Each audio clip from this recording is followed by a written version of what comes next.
सोयगाव पंचायत समितीच्या आढावा बैठकीत रोहयो आणि घरकुल या शासकीय योजनांसाठी आर्थिक व्यवहार केल्याशिवाय पूर्ण लाभच मिळत नसल्याच्या तक्रारीसह तालुक्यातील पाणीटंचाई सदृश्य परिस्थितीची अधिकारी आणि कर्मचारी खोटी माहिती पुरवून शासनाला अंधारात ठेवत असल्याचा तक्रारींचा पाऊस पडल्याने जिल्हा परिषदेचे अध्यक्ष अविनाश पाटील गलांडे आणि उपाध्यक्ष जितेंद्र जयस्वाल चक्क संतापले होते।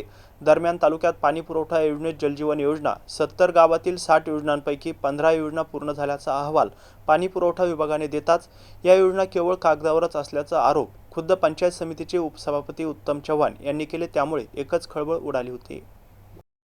सोयगाव पंचायत समितीमध्ये गुरुवारी दुपारी 4 वाजता आढावा बैठक जिल्हा परिषदेचे अध्यक्ष अविनाश गलांडे पाटील यांच्या अध्यक्षतेखाली सुरू झाली। यावेळी व्यासपीठावर उपाध्यक्ष जितेंद्र जयस्वाल, अतिरिक्त मुख्य कार्यकारी अधिकारी वासुदेव सोळुंके, शिक्षण आणि आरोग्य सभापती अनिता मोठे, पंचायत समिती सभापती उत्तम चव्हाण, उपसभापती गयाबाई घोडे, जिल्हा परिषदेच्या सदस्य पुष्पा काळे, सुनीता चव्हाण, माहीन मुलताने, पंचायत समिती सदस्य राहुल राठोड, जयश्री पवार, गट विकास अधिकारी शिवाजी यमुलवाड उपस्थित होते। सायंकाळी 7 वाजेपर्यंत तालुक्यातील विविध विकास कामांचा गावनिहाय आढावा जिल्हा परिषद अध्यक्षांनी घेतला।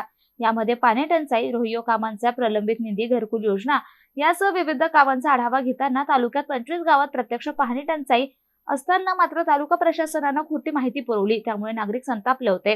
तालुक्यातील जल जीवन मिशन अंतर्गत एकही योजनेचं काम पूर्ण झालं नाही असं प्रत्यक्षात चित्र स्पष्ट झालं। त्यामुळे चक्क जिल्हा परिषद अध्यक्ष उपाध्यक्ष संतापले। दरम्यान अधिकारी आणि कर्मचाऱ्यांनी टंचाई काळात मुख्यालय सोडू नये, पदाधिकाऱ्यांसह नागरिकांचे फोन घ्यावे, ग्रामपंचायत अधिकाऱ्यांनी गावात थांबावे, कामात हलगर्जीपणा आढळल्यास कारवाई करेल असा इशारा देत कामाचा दर्जा सुधारावा। 15 एप्रिल पासून जिल्हा परिषदेचे नियमित कामकाज सुरू होत आहे। तक्रारी आल्यास थेट कारवाई करू असा गर्भित इशारा जिल्हा परिषद अध्यक्ष अविनाश पाटील गलांडे यांनी अधिकारी आणि कर्मचाऱ्यांना दिलाय। विजय चौधरी, MCN न्यूज, सोयगाव।